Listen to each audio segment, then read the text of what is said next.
அன்றைக்கி ஒரு நாள் ஹோட்டலில் என் வீட்டில் சாப்பிட்றதுக்காண்டி கூட்டிகிட்டு போயிருந்தேங்க ரெஸ்டாரண்ட்டுக்கு. ரொம்ப போர் அடிச்சு போச்சு. அதனால் நாங்கள் வெளியில் வந்து வாரத்துக்கு 2 தடவை சாப்பிடுவோங்க. ஈவினிங் டைமில் நான் ஒரு ரெஸ்டாரண்ட்டுக்கு கூட்டிகிட்டு போயிருந்தேங்க. நான், என் ஒய்ஃபு, என் பையன். அதனால் என்னென்னா ரெஸ்டாரண்ட்டுக்கு கூட்டிகிட்டு போகும்போது சிக்கன் ரைஸ் ஒன்று ஆர்டர் பண்ணோம், பிரியாணி ஒன்று ஆர்டர் பண்ணோம். அதை சிக்கன் ரைஸ் சாப்பிட்டு முடிச்சுட்டு தான் பிரியாணி ஆர்டர் பண்ணோம். அந்த 2 காம்பினேஷன் கண்டிப்பாக செட் ஆகாது. எதுக்காண்டி இந்த சிக்கன் ரைஸ் ஆர்டர் பண்ணால் என் பையனுக்காண்டி அதில் உள்ள முட்டை வருது பாருங்கள். ஏன்னா ரெஸ்டாரண்ட்டில் வந்து முட்டை வந்து பெருசாக இருக்கும். அந்த முட்டையை எடுத்து அவருக்குன்னு தனியாக டைனிங் டேபிளில் உட்கார வச்சு டைனிங் டேபிள் மேலே உட்கார வச்சு அவருக்குன்னு பிளேட்டு கொடுத்து அவருக்கு அந்த முட்டையை ஒன்று ஒன்றா எடுத்து போடும். அவர் சாப்பிட்டு அடுத்தடுத்து நம்ம அப்பா அம்மா அப்படின்னு கூப்பிடுவார். அதை வச்சு அவரை வந்து நாங்கள் வாயை அடைச்சிடுறோம், நாங்களும் சாப்பிட்டுட்டு இருப்போம். இப்படியே டைம் பாஸ் ஆகிடும்.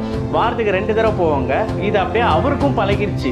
இப்போது அவர் என்ன பண்ணுறாரு பாருங்கள். வீட்டில் இருக்கும்போது அப்பா இல்லை அம்மா வெளியே போகணுன்றது அவருக்கு பேச்சு. அவருக்கு வந்து இப்போ தான் 2 வயசு கம்ப்ளீட் ஆகிடுச்சு. அவருக்கு எவ்வளோ யோசனை பாருங்களேன். இந்த ஒரு வாரம் அவருக்கு நான் வெளியில் கூட்டிகிட்டு போகல, அவர் என்னை வெளியே கூப்பிட்றாரு பாருங்கள். அம்மா கிட்ட வந்து டார்ச்சர் பண்ணி வெளியில் போகலாம் என்னன்னு கேட்டால் அம்மா கேட்குறாங்க மம்மம் மம்மம். அவரோட தலையோட ரியாக்ஷன் நீங்களே பாருங்க. வெளியே எதுக்கு போகணும்னு சொல்லு. வெளியே எதுக்கு போகணும்?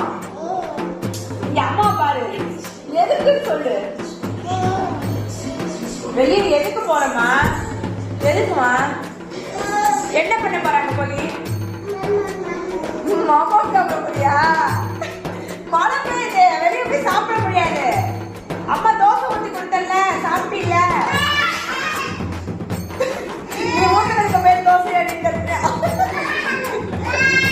சரி, எங்க போனோம்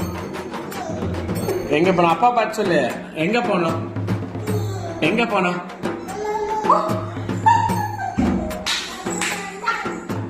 மம்மம் வேணுமா? மம்மம் சாப்பிடணுமா? எங்க போய் சாப்பிடணும்? ஹோட்டல்ல போய் சாப்பிடணுமா?